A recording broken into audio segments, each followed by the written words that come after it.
This is Business Rockstars. I'm Brittany Lehman, and my guest today is Malcolm Davies, Principal and Managing Director of George Smith Partners, Inc. Malcolm, thanks so much for joining us today. Thanks for having me. So for those who are not familiar with you and George Smith Partners, Inc., tell me a little bit about your entrepreneurial journey and how that led you to George Smith Partners. Sure. Well, first, George Smith Partners is based here in Los Angeles, in Century City. We have 50 employees. We've been around since 1979. We're really well known for representing entrepreneurial developers and owners in their kind of pursuits in real estate projects, primarily West Coast, but also nationally as well. Myself personally, I came to the firm in 2011. I was a real estate developer with the big dreams. I graduated college in the late 90s. Spent the 2000s doing deals all across the West Coast. Had a lot of fun, and then we hit 2008, and it wasn't nearly as much fun. Right. I spent 2 years and 2.5 years of my life working out all of the issues of those deals, but it taught me tremendously how to restructure and structure real estate ventures on behalf of our clients. Since 2011, I think I've done over $4 billion in business, financing stuff. So congratulations. Thank you.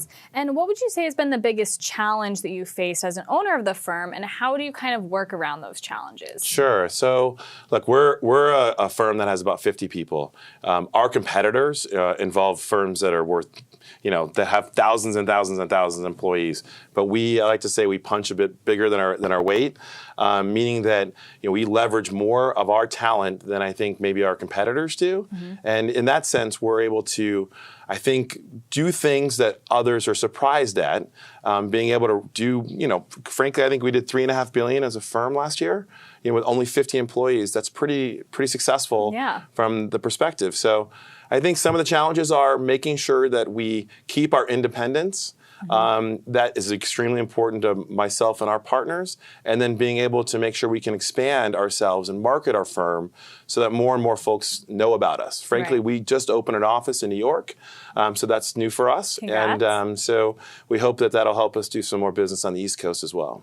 And customer satisfaction is obviously so important to you and your business. What tips or advice do you have for entrepreneurs on how they can manage that? Sure. So the first thing I would say is get your capital advisor in early. It's okay to call us even if a project is 1.5 years out.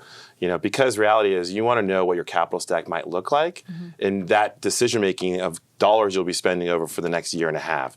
So in that sense, I would find that to be number one most important element. The second thing is to find a capital advisor that ultimately represents you and is passionate about it. I always talk about the 3 Ps, passion, persistence, and persuasion. It's extremely important those 3 elements are handled. And the final part is, nothing is ever done in vain. So a lot of times, we'll go out and do tours with capital, trying to find the right source. And, the tour didn't work out well or it didn't happen.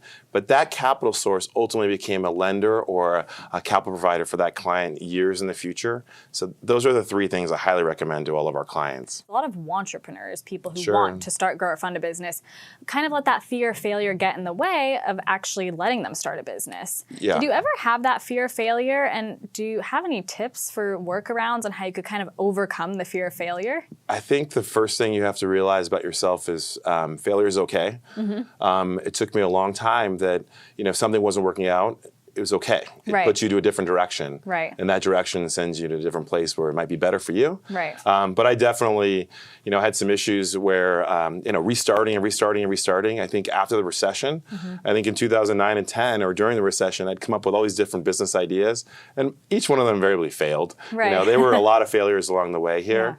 I'm very thankful that this space that we're in capitalizing for real estate developers is a unique skill set that I have. But I think just keep going, never give up. And don't let others dictate where you think you might be able to go. And when you're younger and you're impressionable, that's a place that's difficult to manage. And I think with a little bit of age comes that wisdom, and that certainly occurred for me. You're also the co-founder of Peers Organization. Tell me about that. Sure. It's down in San Diego. We're thinking about coming up to Los Angeles. Peers stands for philanthropy, entrepreneurism, environment, relationships, and social endeavors. It was started by myself and 9 other entrepreneurs. And inherently, we found an avenue to be able to raise capital each year. We have an annual gala. And at that gala, lots of things are listed and paid for and money's raised. I think we've probably raised over, since the lifetime of peers, probably $1.5 to $2 million for charitable endeavors. That's amazing. It's been a lot of fun to be involved in that.